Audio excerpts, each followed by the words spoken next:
Mi nombre es Rafael Segura Bonilla, soy tutor de la UNED. Tengo grado académico de máster en Ciencias Penales y en Administración de Justicia con énfasis en Derecho Penal. El tema que vamos a tratar son los principios del proceso penal. Principios procesales del derecho penal. Estos se establecen en los artículos 1 al 15 del Código Procesal Penal. El principio número 1 es el principio de legalidad. Este establece que nadie puede ser condenado a una pena ni sometido a una medida de seguridad, sino en virtud de un proceso tramitado con arreglo a este código y con observancia estricta de las garantías, facultades y derechos previstos por las personas. En otras palabras, significa que se le da una seguridad jurídica a la persona que está siendo juzgada de que el procedimiento y las normas por las cuales está siendo juzgada están previamente establecidas en la ley.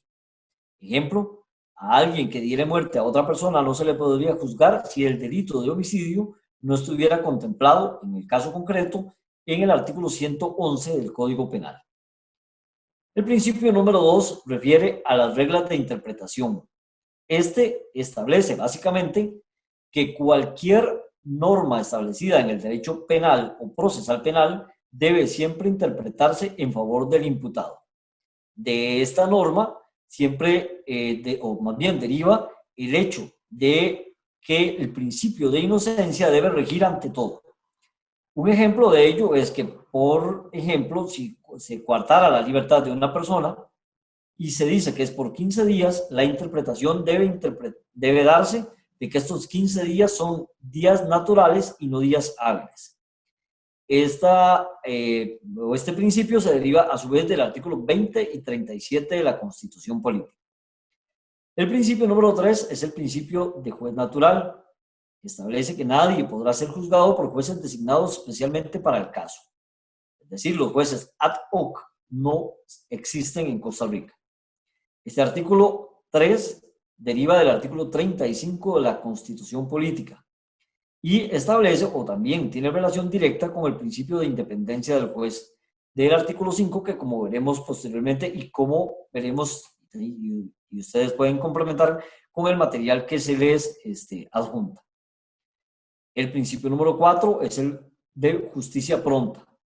Dice que toda persona tendrá derecho a una decisión judicial definitiva en un plazo razonable.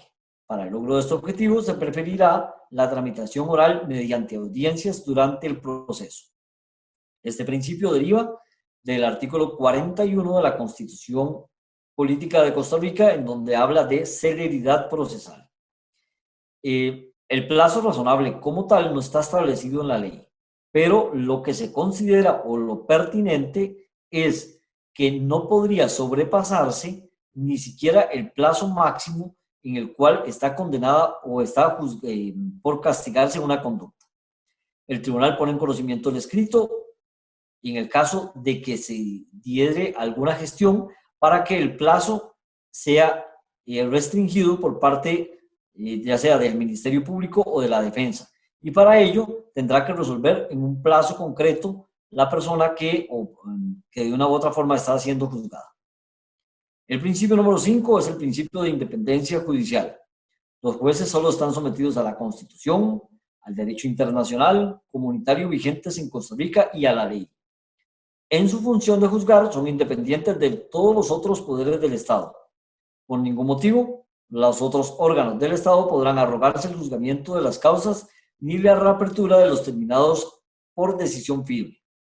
Este principio quiere decir que el juez solo está sometido a la Constitución Política y a la ley. Nadie tiene cómo decirle o cómo debe juzgar una causa. Para eso, el juez lo que tiene que hacer es fundamentar el control de las resoluciones, es el recurso. Es decir, la persona que no esté conforme con la resolución, lo que podría hacer única y exclusivamente sería apelar. Diferente a lo que son las fiscalías, en el caso de los jueces, hay una independencia total y absoluta en sus decisiones. El principio número 6 es el principio de objetividad. Se establece que los jueces deben resolver con objetividad los asuntos sometidos a su conocimiento. Desde el inicio del procedimiento y a lo largo de su desarrollo, las autoridades administrativas y judiciales deben consignar en sus actuaciones y valorar en sus decisiones no solo las circunstancias perjudiciales para el imputado, sino también las favorables para él. En el proceso penal, todos los sujetos procesales deben ser objetivos, excepto la persona que defiende al imputado, pues responde a los intereses de la persona imputada. La objetividad consiste en escuchar a cada una de las personas o de los sujetos procesales sin mayor distingo, es decir, dándole los mismos derechos y garantías a todos. El principio número 7 es el principio de solución del conflicto y restablecimiento de los derechos de la víctima. Se establece que los tribunales deben resolver el conflicto surgido por el hecho, de conformidad con los principios contenidos en la ley, en procura de contribuir a restaurar la armonía social entre las partes y, en especial, el restablecimiento de los derechos de la víctima. Para tales fines, siempre tomarán en cuenta el criterio de la víctima. Acá se plantea que los tribunales deben ir más allá del cumplimiento de la norma para lograr que el conflicto se solucione. Este principio se debe tomar muy en cuenta cuando se apliquen las medidas alternas como conciliación, suspensión del proceso a prueba, reparación integral del daño. Además, y tal y como lo establece el mismo numeral 7, siempre tiene que haber anuencia de parte de la víctima. El principio número 8 habla de las decisiones en tribunales colegiados. Cuando la ley exige una integración colegiada del tribunal, sus integrantes deberán intervenir activamente en la deliberación y decisión. La naturaleza de este principio es que en los casos complejos, los tribunales deben estar constituidos por 3 personas o 3 jueces. Y en los casos en los cuales se supone no son tan complejos, los tribunales sean unipersonales. La idea también, como lo establece el numeral 8, es que siendo 3 jueces participen activamente en las decisiones de los tribunales colegiados. El principio número 9 es el principio del estado de inocencia, que establece que la persona debe ser considerada inocente en todas las etapas del procedimiento, mientras no se declare su culpabilidad en sentencia firme. Esto conforme a las reglas de este código, y en caso de dudas, las cuestiones de hecho se estará siempre a lo más favorable al acusado. Hasta la declaratoria de culpabilidad, ninguna autoridad pública podrá presentar a una persona como culpable ni brindar información sobre ella en ese sentido. En caso de ausente o de rebelde, se admitirá la publicación de los datos indispensables para su aprehensión por orden judicial. Este artículo tiene que ver necesariamente con el principio de inocencia y repetimos, lo que debe considerarse es que toda persona acusada desde el inicio del proceso y hasta que no haya una sentencia firme es inocente. Acá hay una particularidad en relación con los menores de edad, en donde este principio de publicidad de los datos de las personas todavía tiene que ser muchísimo más restringida y solamente se podrían publicitar sus datos en el caso de que se requiera la presencia de alguno de ellos. El principio número 10 habla sobre las medidas cautelares y se establece que las medidas cautelares solo podrán ser establecidas por ley. Son de carácter excepcional y su aplicación en relación con el imputado debe ser proporcional a la pena y a la medida de seguridad que pudiese llegarse a imponer. Las medidas cautelares son bastantes, sin embargo, la más conocida, tal y como ustedes verán en los documentos adjuntos, es la prisión preventiva. En teoría, esta medida cautelar es excepcional y tiene que darse en carácter o con una interpretación restrictiva, tal y como lo apunta el artículo 2 del Código Procesal Penal, 22, 37 y 44 de la Constitución Política. El principio número 11 es el principio de única persecución, conocido por el latinazo de non bis in idem. Quiere decir que nadie puede ser juzgado penalmente más de una vez por el mismo hecho. En esto, no debemos caer en el error de creer que si se está juzgando a una persona penalmente y hay procesos paralelos, eso significa que no se le podrían seguir esos procesos paralelos, porque esos sí son independientes. Ejemplo, yo soy funcionario público, cometo una sustracción de un bien mueble, se me acusa de malversación y o peculado o robo, pero al mismo tiempo me están siguiendo una causa en derecho laboral para cortar mi nombramiento, así como en un proceso administrativo, y eso no quiere decir que se vincule o que esté existiendo el principio de non bis in idem o de única persecución. Lo que es en realidad es que la persona, por la misma causa, no puede ser acusada dos veces en diferentes ocasiones. El principio número 12 es el principio de inviolabilidad de la defensa. Establece que es inviolable la defensa de cualquiera de las partes en el procedimiento.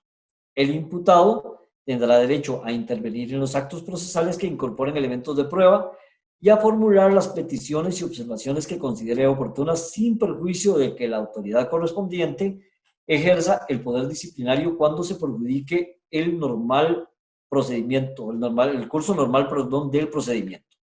Acá hablamos de dos tipos de defensa, que son la defensa material y la defensa técnica. La defensa material es la que realiza el letrado en derecho en relación con el imputado y la defensa material es la que realiza el imputado por sí mismo. Este artículo garantiza que desde el inicio de la investigación y hasta aún inclusive en la etapa de ejecución, la persona acusada tendrá derecho a tener un defensor técnico, pero además a que él mismo se pueda defender por sus mismos medios. Lo cual no quiere decir que haya un límite o no haya límite en las intervenciones de la defensa o del mismo imputado.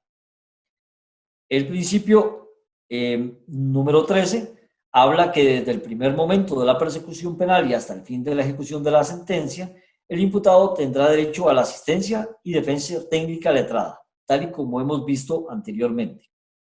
El derecho de defensa es irrenunciable y se entenderá desde el primer acto hasta el último.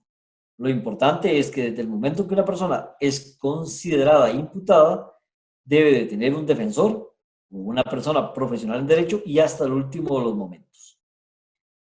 El artículo 14 garantiza la presencia de un intérprete para aquellas personas que no hablan el idioma español o que de una u otra forma hablen algún otro idioma o dialecto. Lo que se garantiza acá es que todo el proceso penal en Costa Rica se haga en el idioma oficial y el idioma oficial es el español. Para ello, en el caso de que no entendiese el idioma, vean que podría ser que incluso hable el español, pero que jurídicamente no lo entienda. Lo que hace el Poder Judicial es garantizarle la presencia de un traductor o intérprete, sin perjuicio, que por su cuenta también el imputado lo pueda nombrar. Acá se incluyen los idiomas, incluso el lesco, o inclusive dialectos indígenas o idiomas indígenas. El último de los principios es el principio de saneamiento de los defectos formales, que es un principio relativamente novedoso y lo que trata de garantizar es evitar la nulidad por la nulidad misma. Es decir, el tribunal o el fiscal que constate un defecto que se pueda sanear en cualquier momento, siempre y cuando no sea un defecto absoluto, podrá avisarlo, comunicarlo y corregirlo. Eso garantizará que el proceso penal no se haga interminable. Además, la idea del legislador es que ante esos defectos, si hay una afectación a un derecho fundamental, se paraliza el proceso, pero si no existe una violación al derecho fundamental, se sanee tal defecto y se pueda seguir con el proceso penal normalmente. Bueno, esto ha sido la presentación del tema, los principios procesales en el derecho penal costarricense. Recuerden que en relación con el tema hay un material que se adjuntará y que está en las plataformas y con él podrán resolver cualquier duda que se presente. Muchas gracias.